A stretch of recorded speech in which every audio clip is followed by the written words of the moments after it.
A blind sculptor created something that stunned the entire art world. Critics called the sculpture impossible. A face so precise, so perfectly balanced, so filled with emotion that even veteran art historians struggled to explain it. The problem was simple. The artist had never sculpted a human face before, and he had never believed in God. Yet what he created would soon be called by many people something else entirely. A miracle connected to the Virgin Mary. But before we continue, leave a comment telling me where you're watching from and what time it is there right now. I'd love to see how far the stories about the Virgin Mary are reaching around the world. Because what happened to Samuel Grant is still difficult to explain. Some artists are admired. Others are understood. Very few are both. Samuel Grant belonged to the second category. People respected his work. Collectors paid large sums for it. Galleries displayed it proudly. But few people truly understood how he created it. Samuel was 46 years old. He had been blind since birth. He had never seen a sunrise. Never seen the color blue. Never seen a human face. Yet he had built a reputation as one of the most remarkable sculptors in Chicago's contemporary art scene. While other artists relied on sight, Samuel relied on something else. His hands. His hands knew the world in ways that sighted people rarely appreciated. When Samuel touched something, he didn't just feel texture. He felt structure, weight, temperature, age, even intention. A simple object carried layers of information through touch. A table leg revealed how it had been carved. A crack in wood told the story of how the material had aged. Clay carried the memory of pressure. For Samuel, the world was a language written in form, and he was fluent in it. His studio sat on the third floor of an aging brick building near Chicago's old industrial district. The room was modest. Concrete floors, large windows that Samuel never used, shelves filled with sculptures that visitors described as abstract but strangely emotional, curving shapes that seemed alive, forms that suggested movement or tension, pieces that critics said communicated something deeper than words. Collectors loved them. Galleries competed for them. Journalists frequently asked Samuel the same question. How do you know when a sculpture is finished? Samuel would always smile slightly. Then he would answer in the same quiet voice. When my hands stopped searching.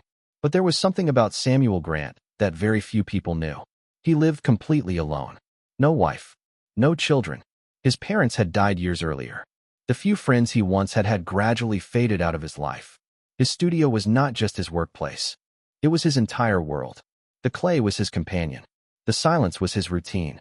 And for many years, Samuel had convinced himself that he was comfortable with that life. Or at least that he had accepted it. There was another thing about Samuel. He was an atheist. Not the angry kind. Not the rebellious kind. He simply didn't believe.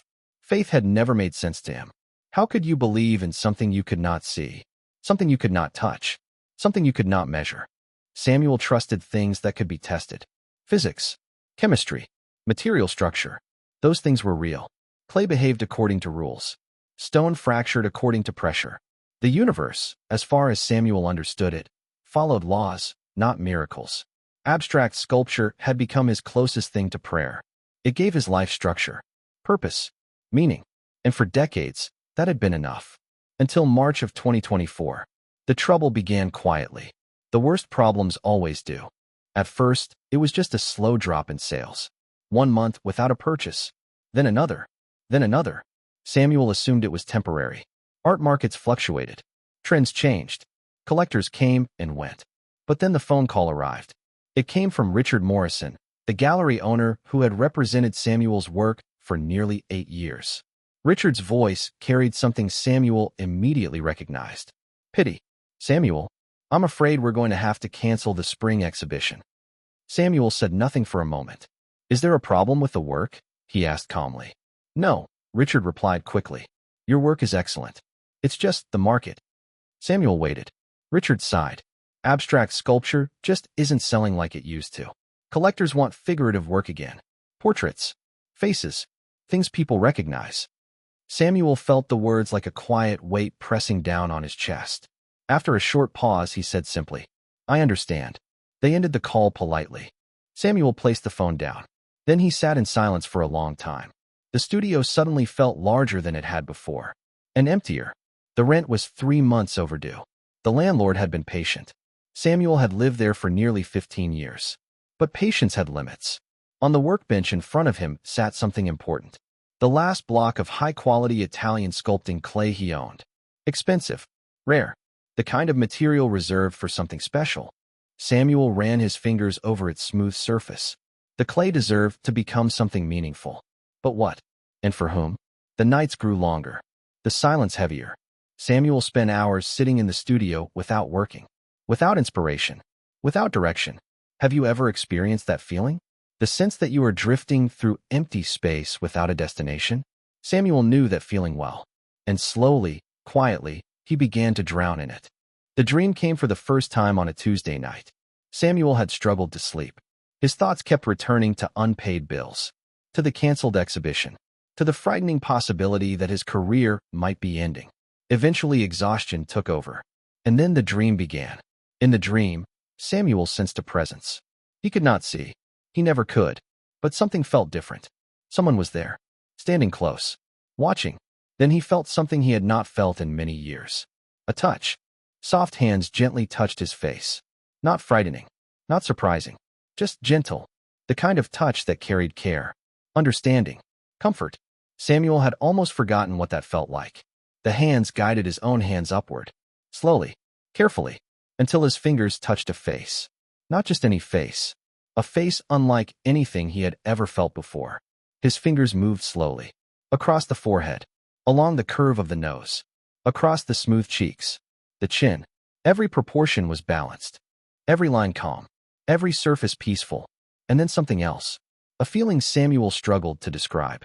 Peace, deep, absolute, the kind of peace that quiets every fear, every worry, every loneliness.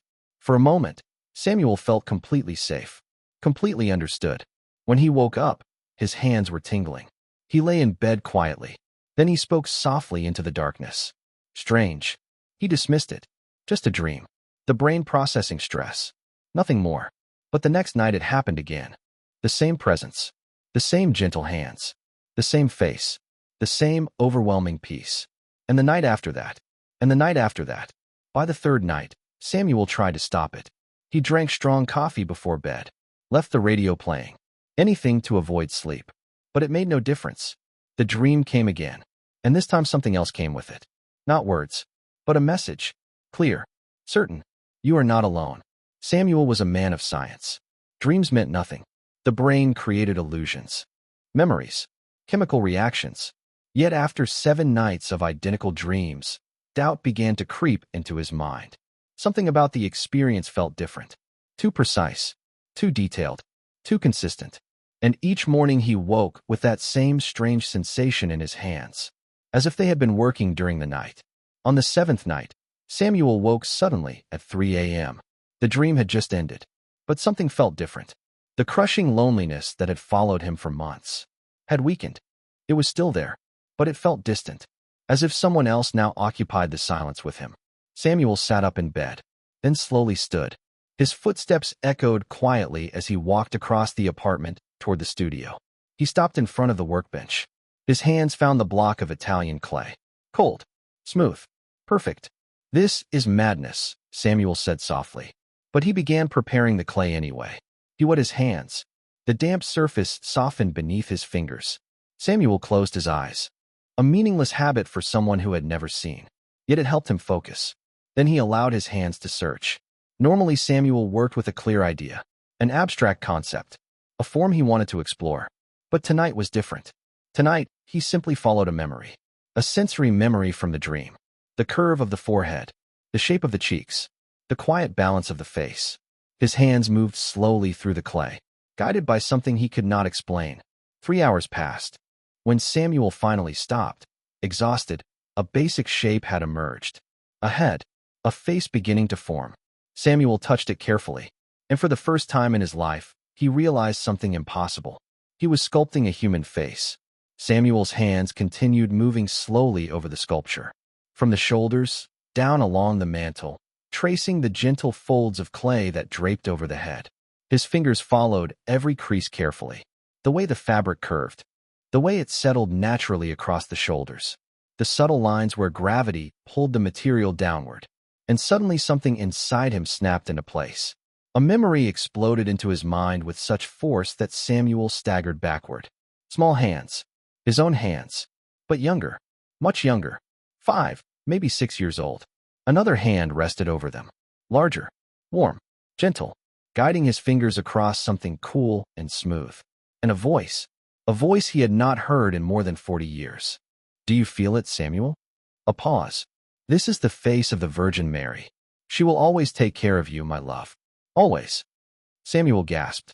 My mother. The memory surged back with incredible clarity. Before bedtime, his mother used to sit beside him. She would place a small statue of the Virgin Mary into his hands. A simple devotional figure made of smooth ceramic. Samuel would explore it with his fingers. The curve of the veil. The calm expression. The peaceful face. And every time she would whisper the same words. She will always take care of you. But that promise had died the day his mother did. Samuel had been 12 years old when illness took her, and something inside him had shattered. If the Virgin Mary took care of everyone, then why hadn't she taken care of his mother? The question had poisoned everything. Samuel had thrown the little statue away.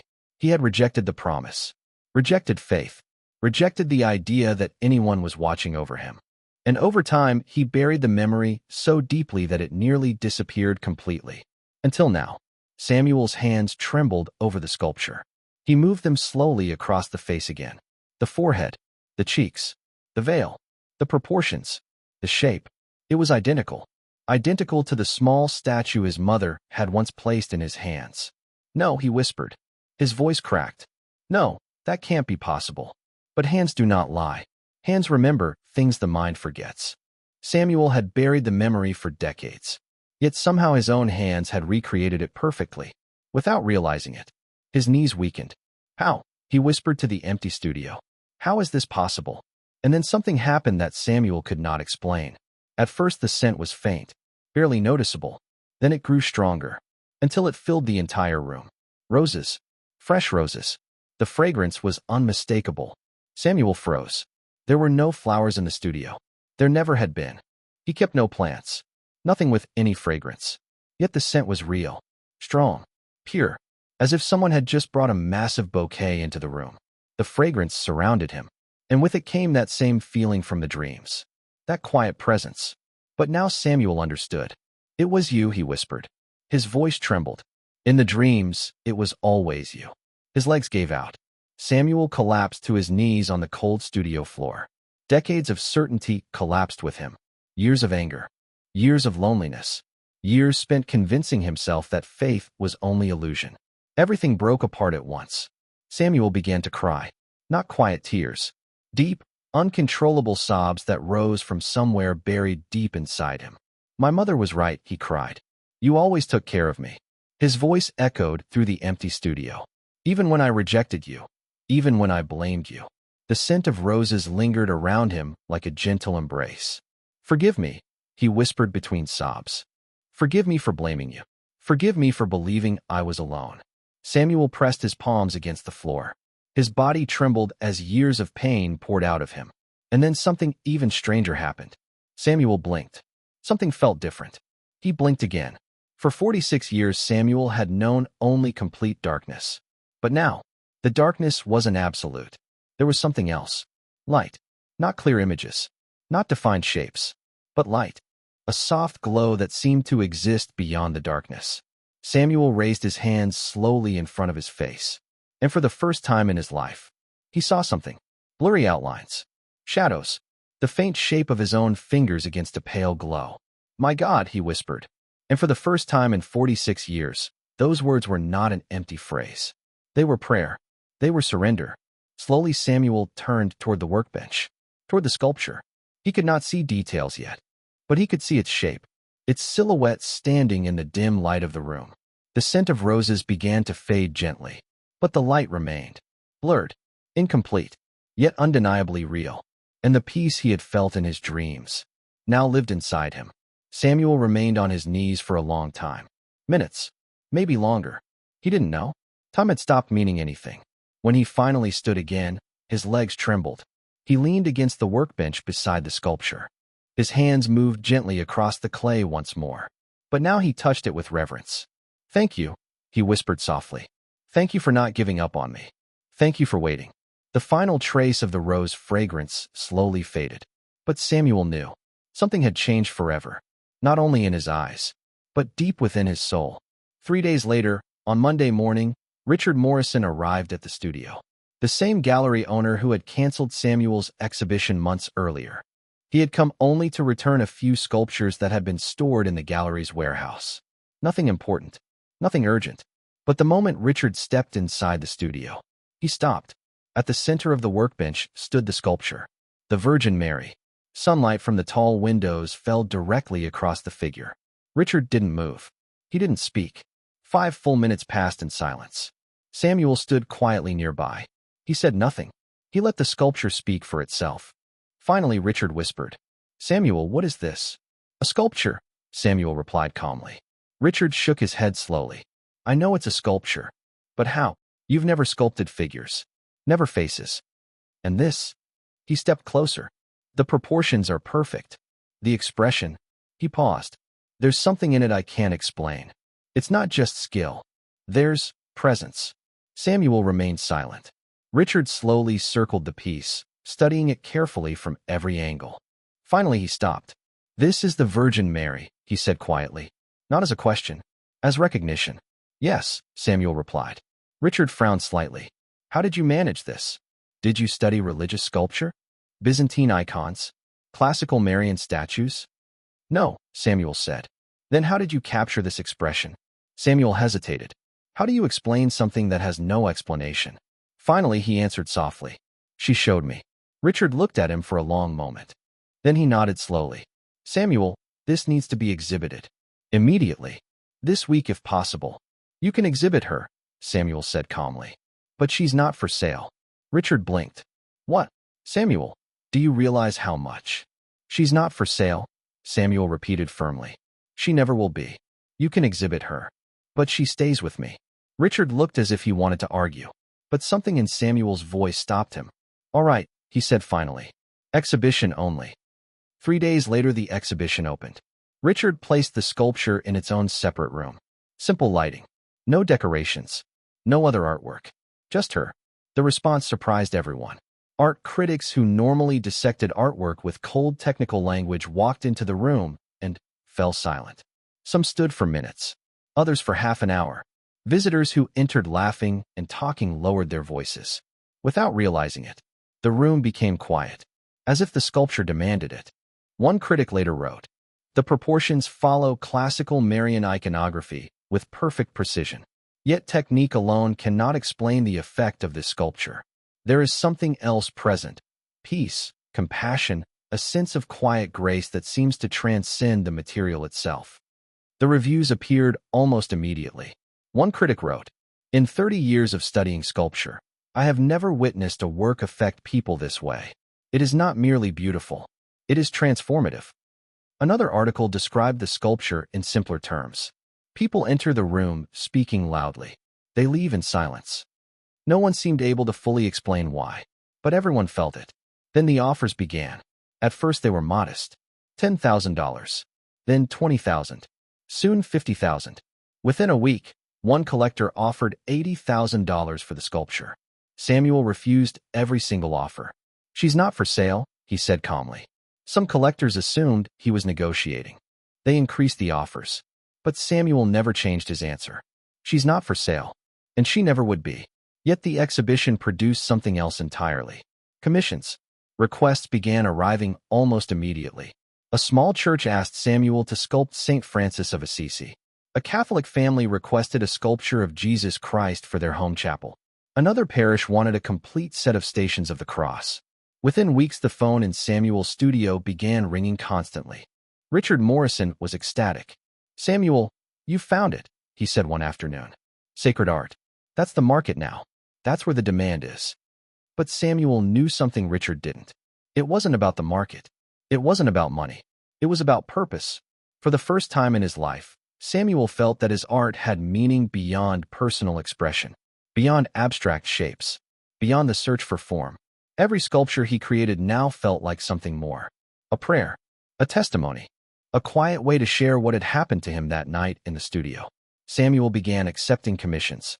but only some of them, the ones that felt right. He couldn't explain the selection process clearly. He simply knew when a request felt right, and when it didn't. Meanwhile, something else continued to change. Samuel's vision. Slowly, gradually, week by week. It never became normal. He would never see the world the way others did. But he could see light, shadows, shapes, movement. He could walk through the studio without a cane. He could see silhouettes against bright windows. He could even recognize large objects from across the room. It was enough. Doctors tried to explain it. They couldn't. People born blind do not develop vision at 46, one specialist said. The visual cortex never develops properly. Neurologically, this shouldn't be possible. Yet it was happening. Samuel listened politely. He didn't argue. He didn't try to convince anyone. He simply accepted what had been given to him. Some things didn't require explanation. His financial life stabilized quickly. The studio rent was paid. His debts disappeared. Within months, Samuel had more than enough money to live comfortably. But he realized something surprising. Money mattered far less than he once believed. What mattered was waking up each morning without that heavy emptiness inside his chest. What mattered was entering the studio and knowing he was not alone. What mattered was creating art that carried meaning beyond form. For the first time in decades, Samuel felt something he had almost forgotten. Peace. 6 months passed. Samuel's studio looked different now. Still simple, still quiet, but no longer empty. Several sculptures stood along the walls. Some completed, others still forming beneath his careful hands. Each one created with the same patience, the same attention, the same quiet sense of connection. Yet at the center of the studio, placed on a pedestal of its own, stood the sculpture that had started everything. The Virgin Mary. Samuel never sold it. He never made a copy. There would only ever be one. Every evening before leaving the studio, Samuel stopped before the sculpture. His vision allowed him to see its outline now. The silhouette of the veil, the calm shape of the face, the quiet presence that had once appeared only in his dreams. But he still trusted his hands more than his eyes. So every night he gently touched the sculpture, beginning at the top of the mantle, moving slowly down across the forehead, across the peaceful face, the faint smile of compassion, just as he had done months earlier. "Thank you," he whispered softly. He had said the same words every night since that March evening. "Thank you for showing me." His hands rested against the cool clay. "My mother was right," he said quietly. "I was just too blind to see." Samuel paused, then smiled slightly at the irony. Too blind to see, in more ways than one. "But now I see," he said softly. He turned off the studio lights. The room darkened. Samuel walked toward the door. Then he stopped and turned back one last time. Against the dim glow of the city outside the windows, the silhouette of the Virgin Mary remained visible. Quiet, still, watching over the room. The sculpture his hands had created without understanding how. The miracle he had not believed possible. Samuel stood there for a moment, thinking about how life sometimes works. Because sometimes the moment when we feel most lost, when loneliness feels unbearable, when we believe no one is listening, that is exactly the moment when we are found. And we realize we were never truly alone. And now I want to thank all of you who take the time to watch these stories, share your faith, and help build this community. In the next video, the first 20 people who comment will have their names featured as a special thank you. It's my way of giving back the kindness you show here. And if you made it all the way to the end of Samuel's story, do one thing for me. Write in the comments. Roses, the perfume that changed everything. Every time I see the word roses, I'll know that one more person believes miracles are still possible. If this story touched your heart, subscribe to the channel and turn on the notification bell. Share this video with someone who might need hope today. And may the Virgin Mary continue to bless and protect you and your family. Amen.